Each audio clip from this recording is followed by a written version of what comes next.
ઓમ શ્રી ગણેશાય નમઃ. જય શ્રી કૃષ્ણ મિત્રો. આજે આપણે સૂર્યનારાયણના એક ઘોડાની વાત કરીશું. જે સૂર્યનારાયણનો રથ છે એમાં જે ઘોડા હોય છે એની આપણે એક ઘોડાની વાત કરીશું. ખૂબ જ સરસ મજાની આ વાર્તા છે. સ્ત્રી હઠની એક આ વાર્તા છે. સમજવા જેવો વિડીયો છે તો ધ્યાનથી પૂરા મનથી સાંભળજો. વિડીયો સારો લાગે તો લાઈક અને શેર કરવાનું ભૂલશો નહીં. કોમેન્ટ બોક્સમાં એકવાર ભગવાનનું નામ પણ જરૂર લખજો. હર હર મહાદેવ. શિવશક્તિની જય. આપણે નારી જાતિના ગુણોની વાત કરીએ તો ગુણ તો નારી જાતમાં ખૂબ જ હોય છે, જેનું વર્ણન કરવું અઘરું છે.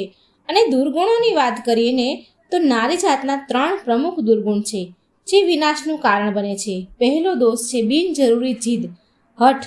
બીજો દોષ છે બનાવટી રડવું. અને ત્રીજો દોષ છે કડવા વેણ, કડવી વાણી બોલવી. દ્રૌપદીજીને એક જીદે મહાભારત કરાવી.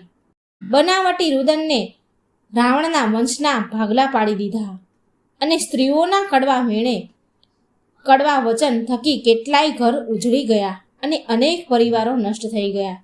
સ્ત્રીની વાણીમાં અમૃત પણ છે અને ઝેર પણ છે.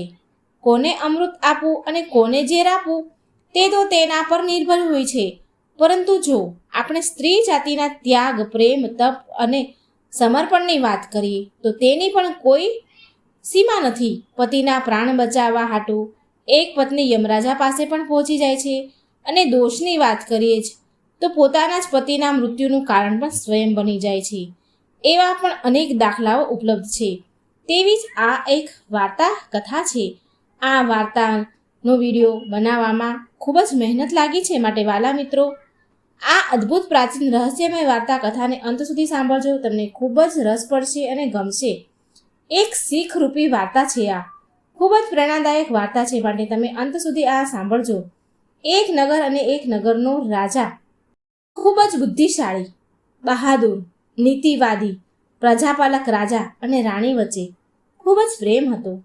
અપાર પ્રેમ. તમામ પ્રકારની સુખ સુવિધાઓ ઉપલબ્ધ હતી. એમ હોવા છતાં પણ તે રાજા રાણી દુઃખી રહેતા હતા, કારણ કે તેમને કોઈ સંતાન ન હતું. અને એ જ કારણથી રાજા અને રાણી દુઃખી હતા કે તેઓનું રાજ્ય કોણ સંભાળશે. વારસાગત તો હોવું જરૂરી છે ને. ત્યારે દાસી આવીને રાણીને કહે છે કે રાણીબા, દરવાજે એક સંન્યાસી આવ્યા છે, થોડું દાન પુણ્ય કરી દો. ત્યારે રાણી કહે છે કે દાન ધર્મ કરીને તો હું થાકી ગઈ. હું આજે આ મારું છેલ્લું દાન પુણ્ય હશે. આજ પછી હું ક્યારે દાન પુણ્ય નહીં કરું. આટલું કહીને રાણીએ એક ટોપલીમાં અનાજ લઈને સંન્યાસી પાસે જાય છે અને સંન્યાસીની જોડીમાં અનાજ નાખવા આગળ વધે છે. ત્યારે સંન્યાસી રાણીનું દુઃખ સમજી ગયા. રાણીના દુઃખને સંન્યાસી કળી ગયા અને પૂછ્યું કે હે રાણી, તમને શું દુઃખ છે? તમને જોઈને મને દેખાઈ રહ્યું છે કે તમે ખૂબ જ દુઃખી લાગી રહ્યા છો. ત્યારે આંખમાં આંસુ સાથે રાણી કહે છે, મહાત્માજી, મારી પાસે બધું જ છે. તમામ પ્રકારની સુખ સુવિધાઓ ઉપલબ્ધ છે, પણ સંતાન નથી. લાખો પ્રયત્નો કર્યા, પરંતુ એમ છતાં પણ એ બધા પ્રયત્ન મારા વ્યર્થ ગયા. તો એ સાધુ સંન્યાસી બાવા કહે છે, રાણી, તમે ચિંતા ન કરો. હું તમને પુત્ર પ્રાપ્ત થવા માટે વરદાન આપું છું. ટૂંક જ સમયમાં એક પુત્ર તમારા ખોળામાં રમતો છે, પરંતુ તમારો એ પુત્ર ફક્ત 15 વર્ષ જ તમારી સાથે રહેશે. 15 વર્ષ પછી તે પુત્ર આ દુનિયામાં રહેશે નહીં. એમ કહીને સાધુએ પોતાની જોડીમાંથી ભભૂતિ કાઢી થોડી ભભૂતિ રાણીને આપી અને કહ્યું કે જો તમે આને રાજા સાથે મળીને આ ભભૂતિનું સેવન કરશો તો ભગવાનની કૃપા તમારા ઉપર અવશ્ય થશે. રાણીને વરદાન આપીને સંન્યાસી તો આગળ વધ્યા.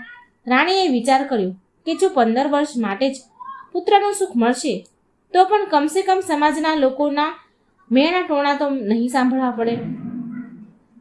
એમ કહીને રાણી વિચારવા લાગી કે પોતાના પુત્રને 15 વર્ષ સુધી ખૂબ જ લાડ પ્રેમ કરશે અને તેને દરેક ક્ષણ ખૂબ જ ખુશ રાખશે.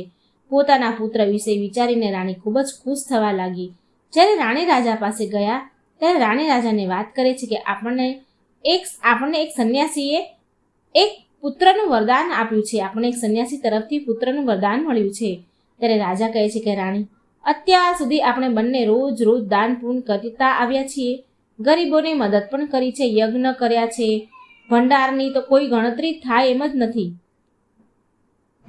આજ સુધી આપણે શું શું નથી કર્યું, તેમ છતાં આપણને સંતાન નથી કે ભગવાનના આશીર્વાદ આપણા ઉપર નથી. આ સાબિત થાય છે ભગવાનની કૃપા દ્રષ્ટિ આપણી ઉપર નથી. અને હવે તો આપણે વૃદ્ધ થઈ ગયા છીએ. આ ઉંમરે સંન્યાસીએ આપેલા વરદાનથી આપણને સંતાન ક્યાંથી થશે? રાણીએ કહ્યું, મહારાજ, આપણે જીવનમાં હજારો ઉપાય કર્યા છે, દાન ધર્મ યજ્ઞ તપસ્યા કરી છે, છતાંય આપણને કંઈ મળ્યું નથી. હવે આ છેલ્લો ઉપાય છે અને એ પણ કરી લઈએ. ખબર તો પડે કે સંન્યાસોની ભભૂતિમાં શું ચમત્કાર છે. રાજાએ ભભૂતિનું સેવન કર્યું અને બંને ભગવાનનું નામ લીધું અને સંન્યાસીએ આપેલી ભભૂતિનું સેવન કર્યું. થોડા વખત વીતી ગયા પછી ભભૂતિએ તેનો પ્રભાવ બતાવ્યો.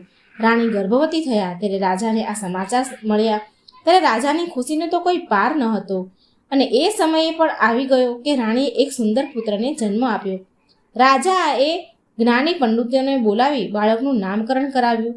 રાજાએ ઘણા બધા વિદ્વાન પંડિતોને દરબારમાં બોલાવ્યા. જ્યારે જ્યોતિષ પંડિતોએ એ બાળકની કુંડળી જોઈ ત્યારે બધા જ્યોતિષોએ બાળકનું ભાગ્ય જોઈને ચિંતિત થઈ ગયા. એટલે રાજાએ પૂછ્યું કે, હે જ્યોતિષ બ્રાહ્મણો, તમે શું વાતની ચિંતા કરી રહ્યા છો? ત્યારે જ્યોતિષોએ રાજાને કહ્યું કે, મહારાજ, તમારો પુત્ર ફક્ત 15 વર્ષ સુધી તમારી પાસે રહેશે. પછી તમારો પુત્ર આ દુનિયામાં નહીં રહે.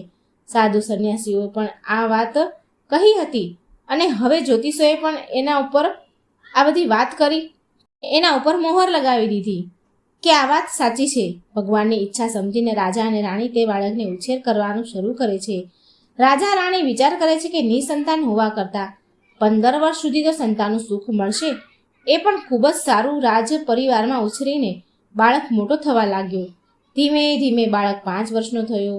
પછી રાજાએ રાજકુંવરને એક વિદ્વાન આચાર્ય પાસેથી શિક્ષા આપવાનું ચાલુ કર્યું અને તેને વેદ અને શાસ્ત્રોનો અભ્યાસ કરાવ્યો.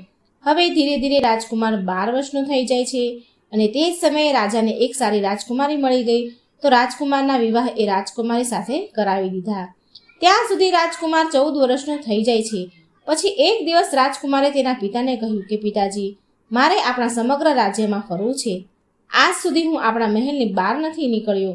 પુત્રની વાત સાંભળીને રાજા ચિંતામાં પડી ગયા, કારણ કે રાજકુમારનું 14મું વર્ષ શરૂ થયું હતું.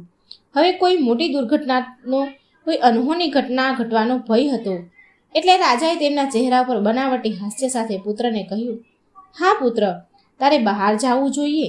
તારે આપણા રાજ્યની મુલાકાત લેવી જોઈએ અને આપણા રાજ્યની પ્રજાના સુખ દુઃખ જોવા જોઈએ કે આપણા રાજ્યની પ્રજા દુઃખી તો નથી ને? કારણ કે બેટા, મારા મૃત્યુ પછી તારે જ આ રાજ્ય સંભાળવાનું છે. તારે આ રાજ્યનો રાજા બનવાનું છે. પણ બેટા, એક વાતનું ધ્યાન રાખજે. તું ગમે તે જોવે, ગમે ત્યાં જાય, ગમે તે કરે, તેની વાત તારી પત્નીને ક્યારેય ન કરતો. એટલે રાજકુમાર કહે છે, ઠીક છે પિતાજી, તમે જે કહેશો તે જ હું કરીશ. રાજકુંવર આખો દિવસ તેની પત્ની સાથે વાતો કરતો, તેની સાથે હસી ખુશીની ક્ષણો વિતાવતો અને રાત્રે બરાબર 12 વાગે એટલે પલંગમાંથી ઉઠીને મહેલની બહાર જાય અને સવાર થતાં પહેલાં આવી જાય અને રાજકુમાર તેના પલંગ પર પાછો સૂઈ જાય છે. તેની પત્ની જાગે છે, જુએ છે તો પલંગ ઉપર રાજકુમાર નથી. એ વિચાર કરે છે કે તેનો પતિદેવ પથારીમાં તો નથી ને, પછી ક્યાં ગયા હશે? પથારીમાં તો છે નહીં, હવે ક્યાં હશે? તે આખા રાજમહેલમાં તપાસ કરે છે, પરંતુ એ રાજકુમાર, તેનો પતિ મળતા નથી. તે ખૂબ જ દુઃખી, હેરાન થઈ જાય છે.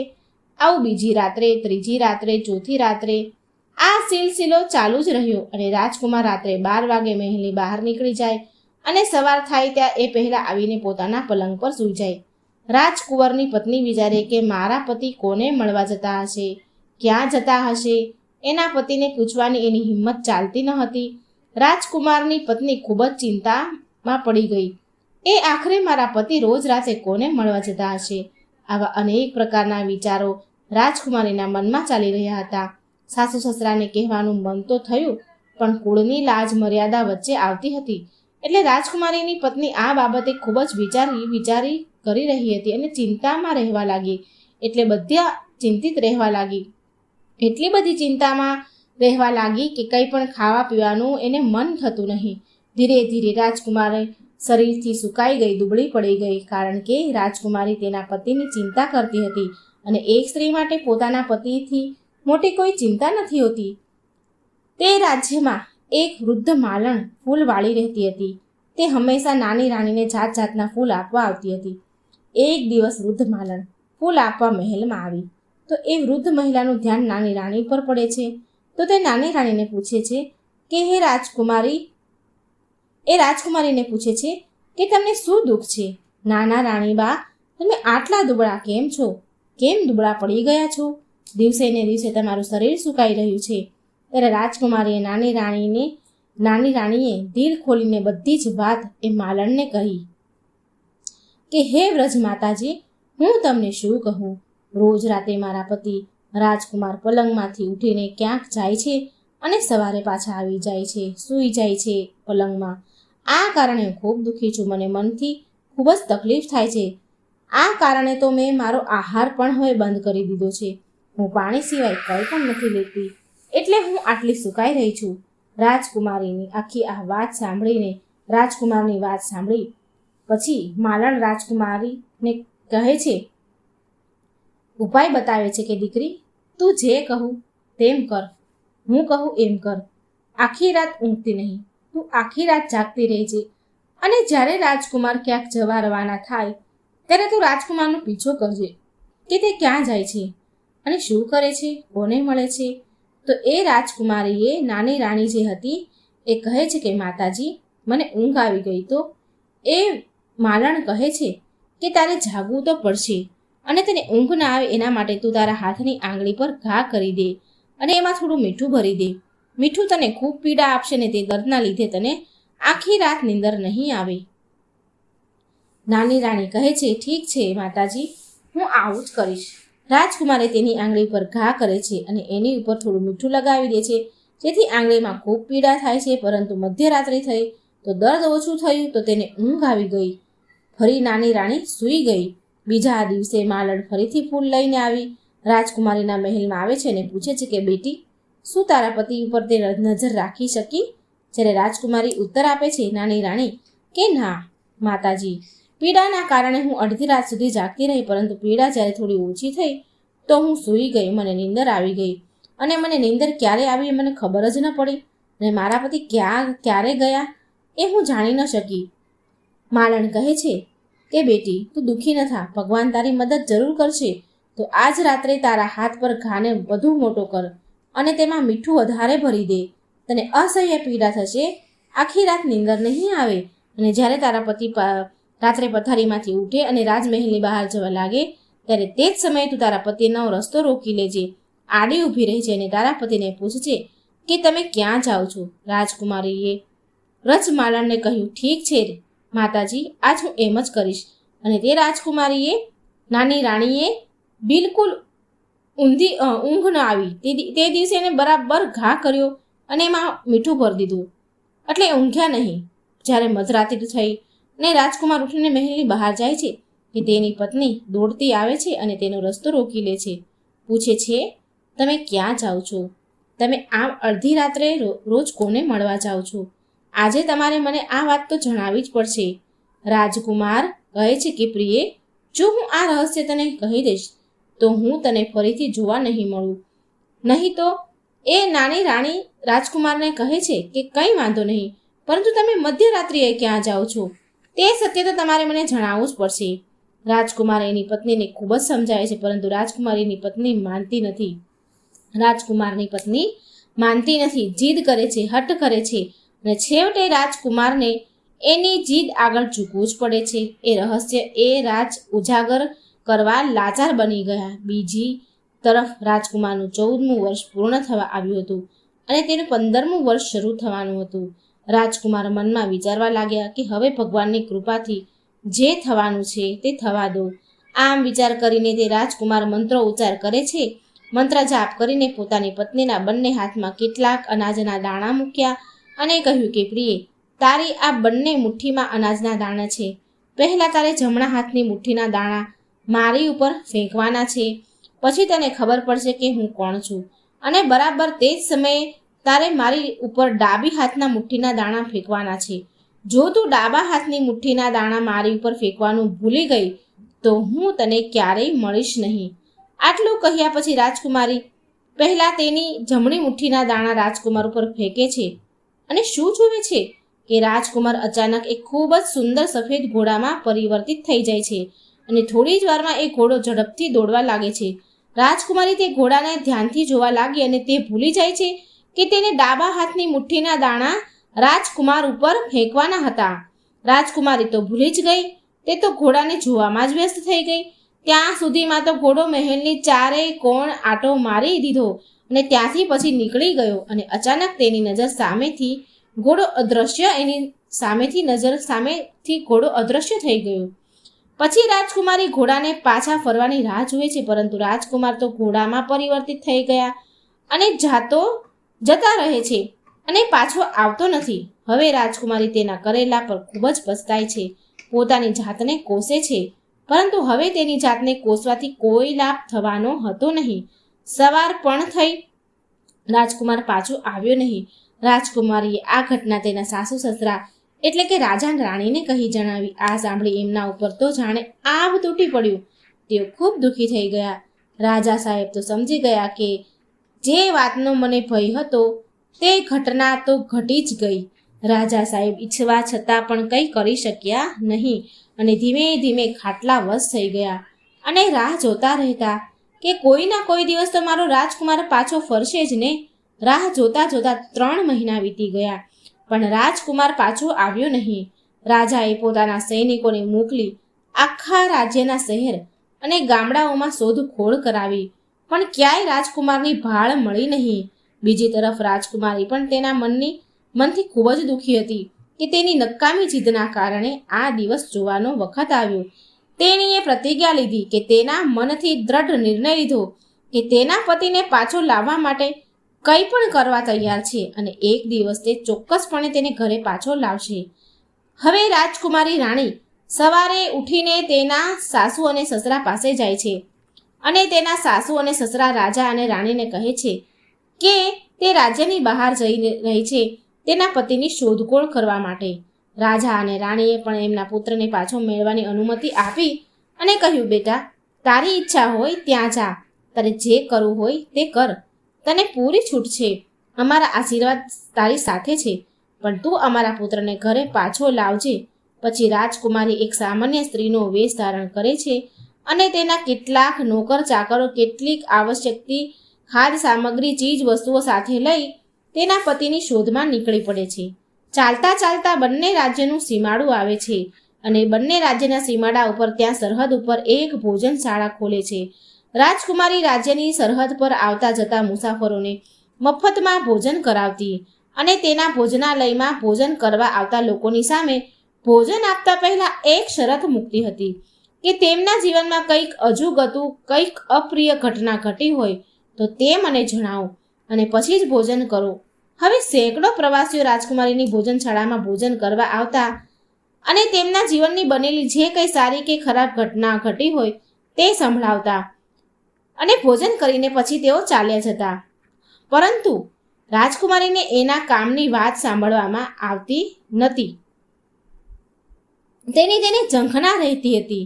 આ રીતે ઘણા દિવસો વીતી ગયા.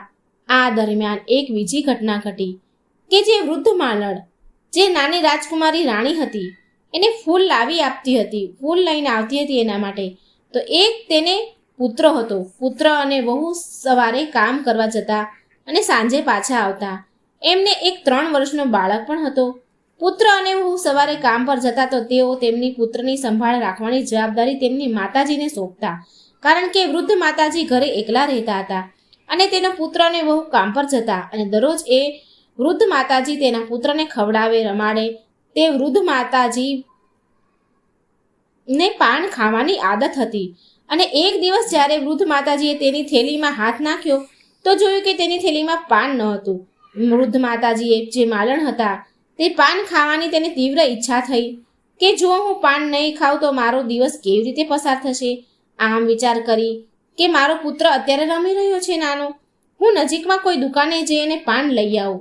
આમ વિચાર કરીને તે વૃદ્ધ માલણ પાડોશની દુકાનમાં પાન લેવા ગયા. ત્યારે વૃદ્ધ માતાજી પાન લેવા ગયા તો પાન લઈને પાછા ફરવામાં એને મોડું થઈ ગયું. સમય થોડો વધારે લાગી ગયો. ત્યાં સુધીમાં તો એ માતાજીનો જે છોકરાનો છોકરો નાનો હતો, પુત્ર વધુ પણ ઘરે આવી ગયા અને તેઓએ જોયું કે તેમનો બાળક ઘરે એકલો રડી રહ્યો છે. પોતાના બાળકને એકલા જોઈને પુત્ર અને વહુને ખૂબ જ ગુસ્સો આવ્યો, કારણ કે એણે એની સાસુને, એ વૃદ્ધ માલણને છોકરાની જવાબદારી સોંપી હતી અને એકલો મૂકીને એ પાન લેવા જતા રહ્યા એ છોકરાને મૂકીને. એટલે એમના છોકરાને અને વહુને બહુ ગુસ્સો આવ્યો, ગુસ્સાથી લાલ પીળા થયા. ત્યાં સુધીમાં તો વૃદ્ધ માતાજી પાન લઈને ઘરે આવ્યા. ત્યારે પુત્રએ પૂછ્યું કે માં, તું આમ એકલા બાળકને મૂકીને ક્યાં ગઈ હતી? માલણ બોલ્યા કે બેટા, તને તો ખબર છે કે મને પાન ખાવાની આદત છે, ટેવ છે મને, તો હું પાડોશની દુકાનમાં પાન લેવા માટે ગઈ હતી. દીકરાએ કડક શબ્દોમાં સૂચના આપી કે માં, આજ પછી તું મારા દીકરાને એકલો મૂકીને ક્યાંય ન જતી. કહે છે, સારું બેટા, ફરી આવી ભૂલ નહીં થાય. બીજા દિવસે વૃદ્ધ માતાજી તે વાત ભૂલી ગયા અને ફરીથી પાન લેવા ગયા. ત્યારે તેનો દીકરોને બહુ કામ પરથી પાછા આવ્યા ત્યારે તેમણે જોયું કે તેનું બાળક ફરીથી એકલો રડી રહ્યું છે. આ દ્રશ્ય જોઈને વૃદ્ધ માતાજીના દીકરાએ અને વહુએ ગુસ્સાની એની કોઈ સીમા ન રહી. એટલે વૃદ્ધ માતાજીએ માલણને ઘરની બહાર કાઢી મૂક્યા અને દરવાજો બંધ કરી દીધો. હવે એ વૃદ્ધ માલણ રાત્રે ઘરની બહાર એકલી બેસી રડતી હતી. જ્યારે તેના દીકરા અને વહુએ દરવાજો ન ખોલ્યો ત્યારે અંતે થાકીને વૃદ્ધ માલણ આગળ ચાલવા લાગ્યા. ધીમે ધીમે જંગલ તરફ જઈ રહ્યા હતા. પછી એણે એ વૃદ્ધ માલણે જોયું કે એક વિશાળ ગાય સામેથી આવી રહી છે. ગાયને જોઈને વૃદ્ધ માતાજીએ વિચાર કર્યો કે જો હું આ ગાયની પાછળ પાછળ ચાલું તો આ ગાય મને કોઈ ગામમાં લઈ જશે. આમ વિચાર કરીને વૃદ્ધ માતાજી ગાયની પાછળ પાછળ ચાલવા લાગ્યા. ધીમી ગતિએ આગળ વધી રહી હતી ગાય, અને થોડે દૂર ગયા પછી એક મોટો પથ્થર આવ્યો. ગાયે એ પથ્થરને પાસે આવી અને થોભી ગઈ. તેના શિંગડા વડે તે પથ્થરને હટાવ્યો ગાયે કે તરત જ પાતાળ લોકનો રસ્તો ખુલ્યો. ગાય પાતાળ લોકમાં જવાનો માર્ગ જવા લાગી અને વૃદ્ધ માતાજી તે માલણ પોતાની આંખોથી આ દ્રશ્ય જોઈ રહ્યા હતા. વૃદ્ધ માલણે આ પાછળ ગાયની પૂંછડી પકડી લીધી અને તે ગાયની સાથે સાથે ચાલવા લાગ્યા. આગળ જતા તે માલણ ગાયની પૂંછડી છોડી દીધી અને વૃદ્ધ માતાજી આશ્ચર્યચકિત થઈને જુએ છે નજારા જોઈને તેની આંખો ફાટી ગઈ. દરેક જગ્યાએ ઘણા બધા દીપક પ્રગટી રહ્યા હતા. મોટા મોટા દીપક ઝગમગી રહ્યા હતા અને તેમાંથી વિવિધ પ્રકારના પ્રકાશ નીકળી રહ્યા હતા. એક અદ્ભુત ઘટના ઘટે છે અને તે જ સમયે એક અદ્રશ્ય વ્યક્તિ આવે છે અને તે ગાયને સાંકળથી બાંધે છે અને દૂધ દોવા લાગે છે. આ દ્રશ્ય જોઈને વૃદ્ધ માલણ ખૂબ જ ડરી ગયા. મનમાં વિચાર કરે છે કે આજે હું ક્યાં અટવાઈ ગઈ. વૃદ્ધ માતાજી સંતાવા માટે એને કોઈ જગ્યા શોધે છે અને કોઈ ખૂણો શોધી અને સંતાઈ જાય છે. થોડી વાર પછી જુએ છે કે એક સુંદર ભૂરો ઘોડો આવે છે અને એક નાના કુંડામાં એ કૂદકો મારે છે કે એ કુંડામાં પડ્યા પછી અચાનક એ ઘોડા પોતાનું રૂપ બદલે છે. ઘોડામાંથી એક સ્વરૂપ ભગવાન રાજકુમારનું રૂપ ધરે છે, ભગવાન જેવું રૂપ ધરે છે. પછી સારું રજવાડી પોશાક પહેરે છે. થોડા અંતરે એક પલંગ બનાવવામાં આવ્યો હતો. રાજકુમાર એ પલંગ ઉપર જઈને બેસી જાય છે ત્યારે અચાનક તેની સામે એક સુંદર ભોજનનો થાળ આવે છે. રાજકુમાર તે જ પલંગ પર બેસીને ભોજન કરે છે. ત્યાં રાજકુમારના રૂમમાં એક પોપટ રહેતો હોય છે. પોપટ આવીને રાજકુમારની સામે બેસી જાય છે. પછી રાજકુમાર પોપટ તરફ જુએ છે અને પૂછે છે કે પોપટ, મારા માતા પિતા પૃથ્વી પર શું કરે છે? ત્યારે પોપટ રાજકુમારને ઉત્તર આપે છે કે રાજકુમાર, પૃથ્વી પર તમારા માતા પિતા આ સમયે ખૂબ જ દુઃખી હાલતમાં છે. તેઓ તેના પુત્રના વિયોગમાં ખૂબ જ દુઃખી છે, રડી રહ્યા છે. પછી રાજકુમાર પૂછે છે કે પોપટ, આ સમયે મારા રાજ્યની સંભાળ કોણ રાખે છે અને મારી પત્ની શું કરે છે? પછી પોપટ કહે છે કે તમારું રાજ્ય તમારો પ્રધાન ચલાવી રહ્યો છે અને તમારી પત્ની રાજકુમારીએ રાજ્યના સીમાડા ઉપર ભોજનશાળા ખોલી છે અને ત્યાં આવતા જતા પ્રવાસીઓને ભોજન કરાવે છે.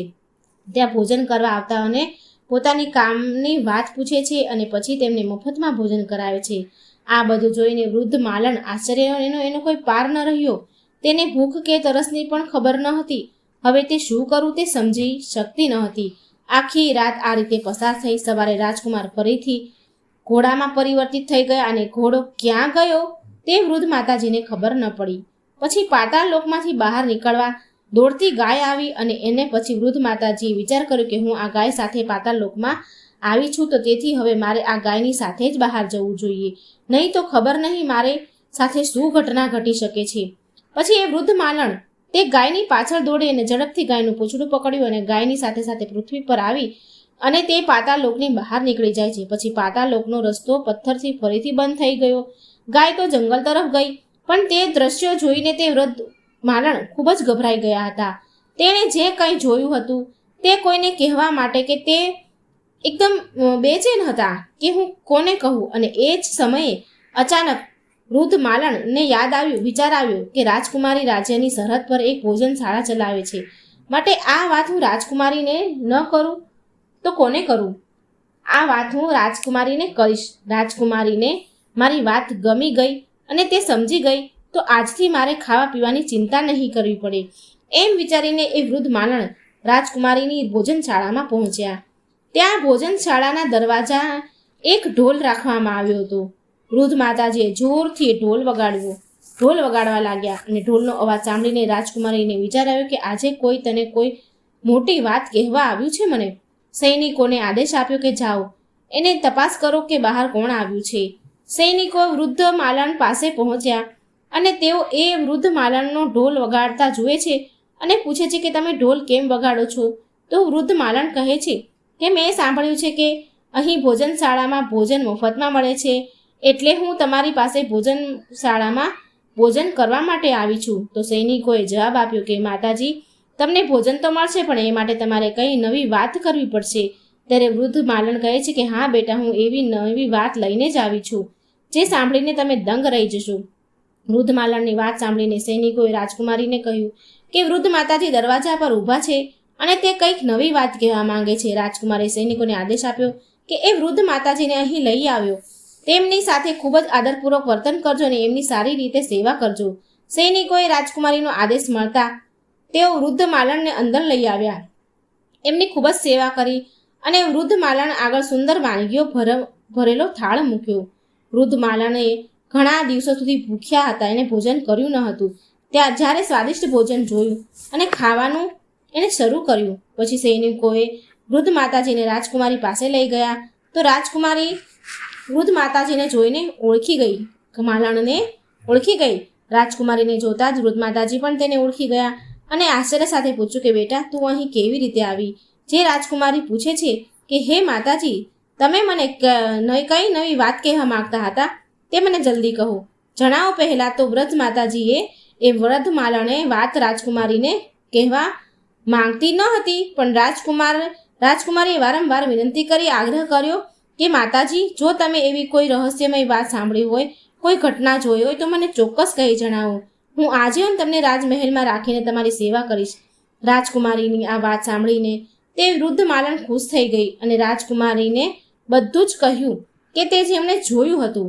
વૃદ્ધ માતાજીની વાત સાંભળીને રાજકુમારીને ખાતરી થઈ ગઈ કે વૃદ્ધ માલણ જે કંઈ જોવે છે એ પુરુષ બીજો કોઈ નહીં પણ તેનો પતિ જ છે.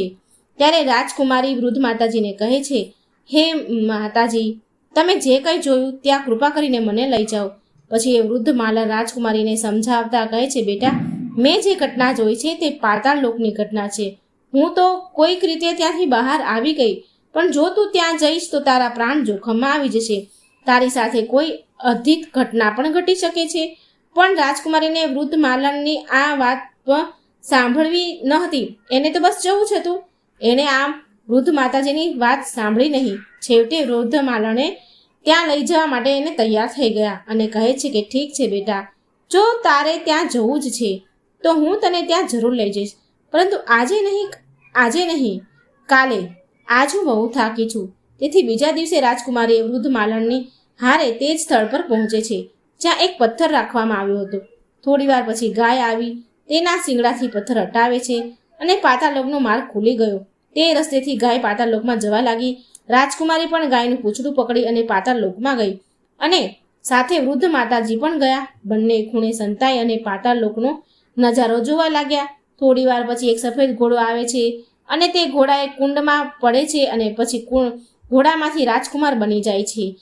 બીજા કુંડમાં સ્નાન કરે અને સુંદર વસ્ત્રો પહેરીને પોતાના પલંગ પર આવીને બેસી જાય છે. પલંગ પર બેસીને રાજકુમાર ભોજન કરે છે અને સૂતા પહેલા રાજકુમાર સૂર્યદેવને આહ્વાન કરે છે, સૂર્યદેવનું સ્મરણ કરે છે અને તે પછી રાજકુમાર પોપટ સાથે વાત કરે છે અને પોપટને પૂછે છે કે એ પોપટ, પૃથ્વી પર મારા માતા પિતા શું કરી રહ્યા છે?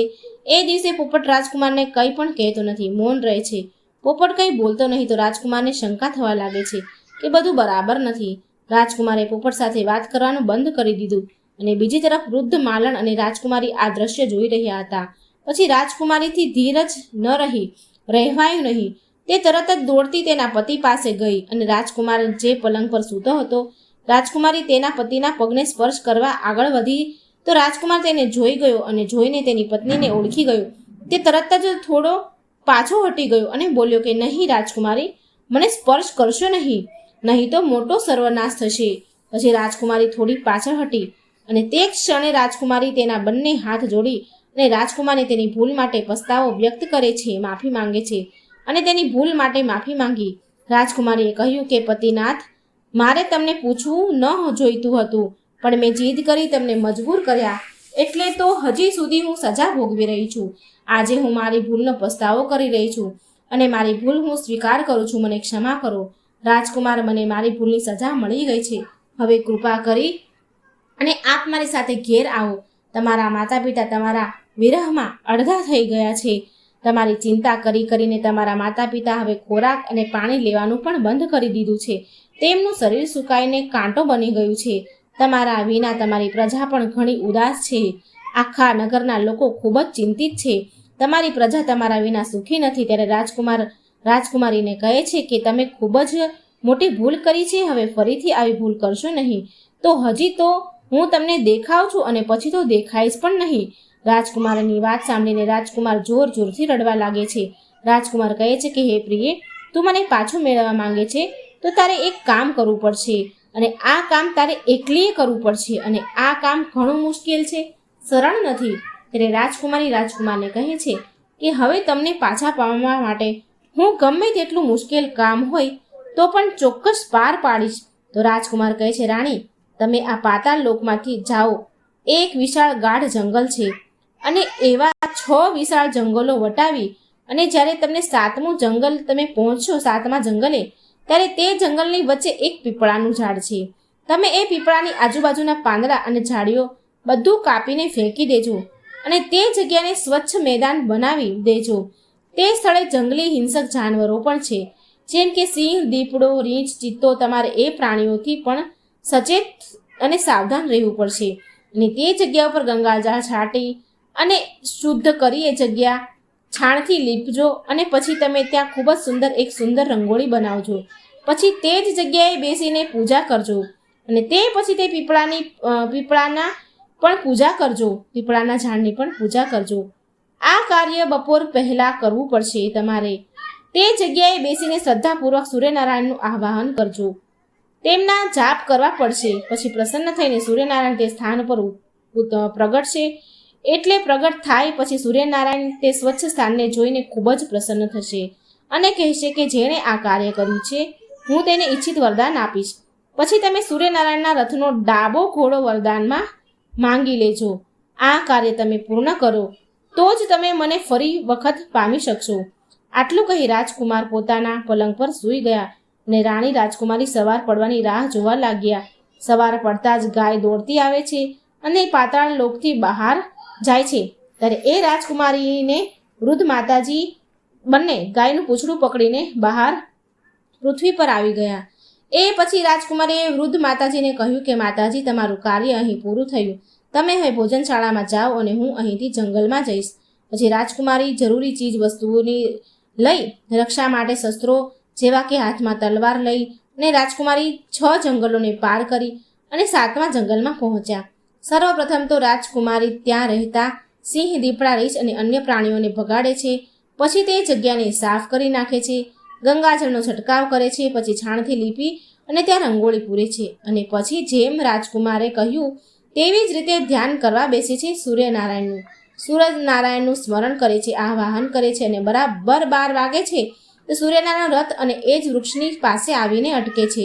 જ્યારે સૂર્યનારાયણ એ રથમાંથી નીચે જુએ તો ત્યાં પવિત્ર વાતાવરણ જોઈને પોતે સૂર્યનારાયણ ખૂબ જ પ્રસન્ન થઈ ગયા અને કહ્યું કે જેણે પણ આ કાર્ય કર્યું છે તેને હું ઈચ્છિત વરદાન આપીશ. સૂર્યનારાયણ નીચે આવ્યા તો રાજકુમારે તેમની સમક્ષ જઈ અને હાથ જોડીને ઊભી રહી અને કહ્યું કે હે પ્રભુ, આ સ્થળને સ્વચ્છ મેદાન મેં કર્યું છે. તો સૂર્યનારાયણ કહે છે કે તારું આ કાર્ય જોઈને હું ખૂબ પ્રસન્ન થયો છું. જે માંગવું હોય તે વરદાન માંગી લે. ત્યારે રાજકુમારીએ માંગણી કરી કે હે સૂર્યદેવ, હે પ્રભુ, મને તમારા રથનો ડાબો ઘોડો આપો. ત્યારે સૂરજનારાયણ કહે છે કે ના, હું તને બીજું કંઈ પણ આપી શકું છું, પણ મારા રથનો ડાબો ઘોડો હું તને નથી આપી શકતો. મારી પાસે મારા રથ સિવાય બીજા 12 ઘોડા છે.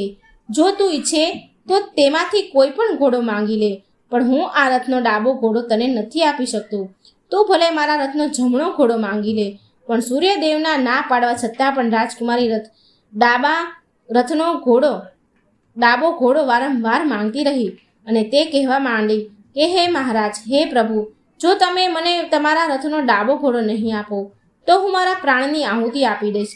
રાજકુમારની વાત સાંભળીને સૂર્ય ભગવાન ખૂબ જ મજબૂર થઈ ગયા, કારણ કે સૂર્યદેવ રાજકુમારીને વચન આપ્યું હતું કે આપેલા વચનથી પાછી પાની તો હવે કરી શકાય નહીં. છેવટે સૂર્યનારાયણે કહ્યું કે ઠીક છે બેટા, મારા રથનો ડાબો ઘોડો તને આપ્યો, પણ એ ઘોડો અહીં નથી, પાતાળ લોકમાં છે. તારે પાતાળ લોકમાં જવું પડશે. રાજકુમારે કહ્યું કે હે સૂર્યદેવ, હું ક્યાંય પણ જવા તૈયાર છું. પછી સૂર્યદેવ તો વરદાન આપીને અંતર્ધ્યાન થઈ ગયા. રાજકુમારી પછી વૃદ્ધ માલણ પાસે જાય છે અને કહે છે કે આપણે હવે છેલ્લી વખત પાતાળ લોકમાં જવું પડશે. સાંજ પડતા રાજકુમારી અને માલણ એ પથ્થર હટાવે છે અને આવીને ઊભા રહી જાય છે. સાંજ પડે એટલે ગાય આવી.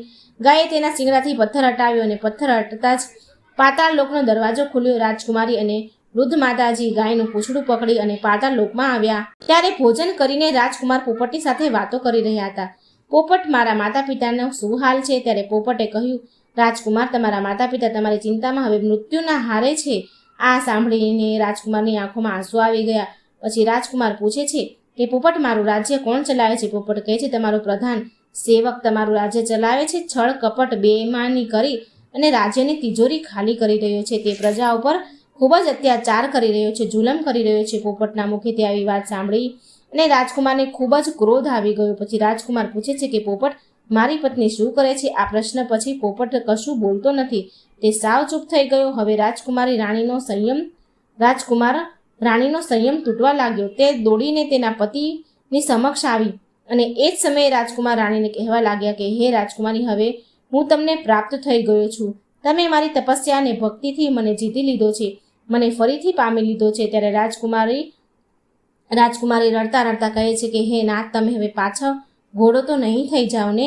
ત્યારે રાજકુમારે જવાબ આપ્યો કે ના રાણી, હવે સૂર્ય ભગવાન તરફથી તમે મને મુક્ત કરાવી દીધો છે, તેથી હવે હું ફક્ત તમારો જ છું. હવે હું ફરી ક્યારેય ઘોડો નહીં બનું. રાજકુમારે રાજકુમારીને આગળ કહ્યું કે હે રાજકુમારી, તે મને પામવા માટે આટલા બધા કષ્ટો લીધા છે, તે કેટલાય કષ્ટો સહન કર્યા છે, એટલે તો સૂર્યદેવે મને આ જન્મમાંથી હંમેશા માટે મુક્ત કર્યો છે. રાજકુમારી પ્રેમથી રાજકુમારને ગળે લાગી. જ્યારે સવાર થઈ ત્યારે તે ગાયની સાથે તેની પત્ની અને વૃદ્ધ માલણ સાથે પૃથ્વી પર આવ્યા. પૃથ્વી પર આવતા જ વૃદ્ધ માતાજી અને રાજકુમાર ભોજનશાળાનો બધો સરસામાન ગરીબોમાં વહેંચી દીધું અને તેઓ પોતાના રાજ્યમાં પાછા ફર્યા.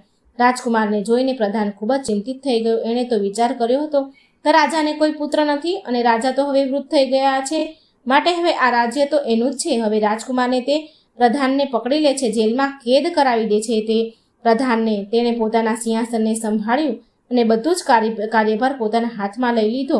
પછી રાજકુમાર તેમના વૃદ્ધ માતા પિતાને મળવા જાય છે અને જુએ છે કે પોતાના પુત્રના વિરહમાં માતા પિતા સંપૂર્ણપણે સુકાઈ ગયા હતા. રાજા અને રાણીની આંખમાંથી તો આંસુઓની ધારા વહેવા લાગી. તેમની વધતી ઉંમર અને પુત્રના વિરહના કારણે બંને વૃદ્ધ થઈ ગયા હતા અને પુત્રને જોતા તેમના શરીરમાં એક નવી ઉર્જા, એક નવી શક્તિ આવી ગઈ. તેઓ તરત જ તેમના પુત્રને ભેટી પડ્યા.